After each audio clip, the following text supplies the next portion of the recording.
السلام علیکم ورحمۃ اللہ وبرکاتہ۔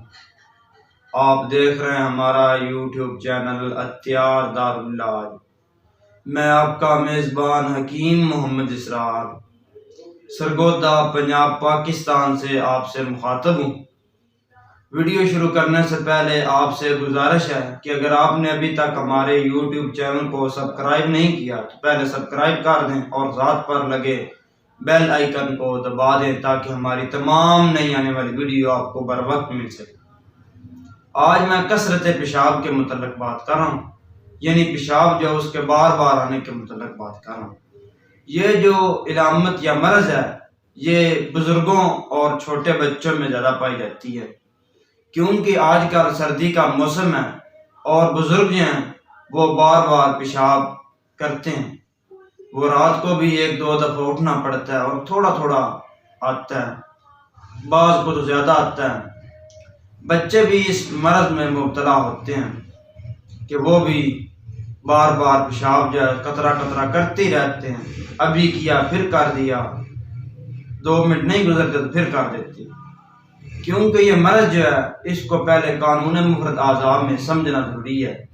قانون مفرد اعضاء میں کثرت پیشاب جو ہے یہ اعصابی تحریک سے آتا ہے، کیونکہ باہر جو ہے درجہ حرارت ٹھنڈا ہے یعنی سردی ہے، اور انسانی جسم جو ہے اس میں بھی سردی ہو جاتی ہے، یعنی بلغم کی پیدائش زیادہ ہو جاتی ہے، اعصاب جو ہیں وہ تیز ہو جاتے ہیں، اور اس سے جو عضلات ہیں ان میں سکون ہو جاتا ہے، وہ اس کو پیشاب کو روکتے نہیں ہیں بلکہ جتنا آتا ہے وہ خارج ہو جاتا ہے۔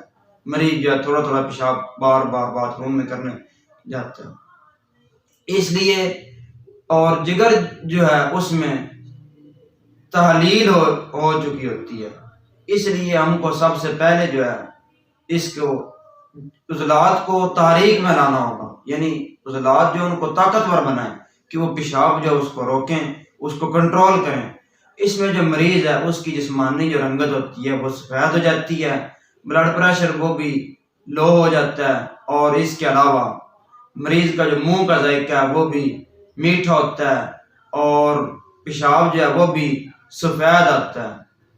اور اس میں ہمارا جو ہے بہت بڑا مجرب نسخہ ہے، اور قانون مفرد اعضاء میں اس کو عضلاتی غدی شدید کے نام سے یاد کیا جاتا ہے۔ اس کے استعمال سے انشاءاللہ تعالی چند دنوں کے اندر جو کثرت پیشاب ہے، جو بار بار چھوٹا پیشاب آتا ہے، وہ انشاءاللہ تعالی رک جائے گا۔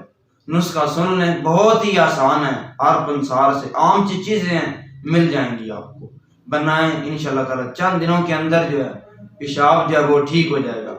لونگ 1 تولہ، دال چینی 3 تولہ اور جل پتری 2 تولہ لے کر ان تمام اشیاء کو باریک پیس لیں اور ایک ماشا صبح دوپہر شام مریض کو کھلائیں۔ انشاءاللہ تعالی اس سے عضلات جو ہے وہ تحریک پکڑیں گے، اور اس سے جو ہے پیشاب جو کثرت سے آتا ہے وہ بند ہو جائے گا۔ اس سے مریض کو ٹھنڈی اشیاء غذا ادویات جو ہیں وہ بند کروا دیں، کھانی ہیں وہ مریض کو جو کھانے کے لیے غذا اشیاء ادویات دینی ہے وہ خشک گرم اور گرم خشک غذا ادویات استعمال کروائیں۔ مثال کے طور پر بکرے کا گوشت اور دیسی مرغی، دیسی انڈے اور چنے، سفید چنے، کالے چنے اور ساگ جو ہے ہر قسم کا وہ استعمال کر سکتے ہیں، اور اس کے ساتھ جو ہے گرم جو ہے مغزیات جو ہیں وہ بھی استعمال کروائیں۔ انشاءاللہ تعالی کالے چنے کی جو روٹی ہے وہ بھی استعمال کروا سکتے ہیں، بہت جلدی اس سے مریض کو فائدہ ہوگا۔ اور اس میں مریض کو چائے کی جگہ یہ قہوہ استعمال کروائیں تو بہت جلدی رزلٹ اس کا آتا ہے۔ لونگ 5 عدد، دال چینی 1 ماشا، یہ 1 کپ کے لیے ہے، اور یہ بنا لیں اور مریض کو یہ بھی صبح شام پلا دیں تو بہت اچھا ہے۔ اس سے جو ہے رطوبات جو ہیں وہ جلدی ختم ہوگی، عضلاتی تحریک جو ہے وہ پیدا ہوگی، جس سے جو عضلات میں سکون ہو چکا ہے وہ ختم ہو جائے گا، اور اس سے جو پیشاب کی کثرت جو ہے وہ رک جائے گی۔ اگر آپ کو یہ ہماری ویڈیو اچھی لگے تو اس کو لائک ضرور کریں، اور اپنے دوست احباب میں اس ویڈیو کو ضرور شیئر کریں۔ والسلام۔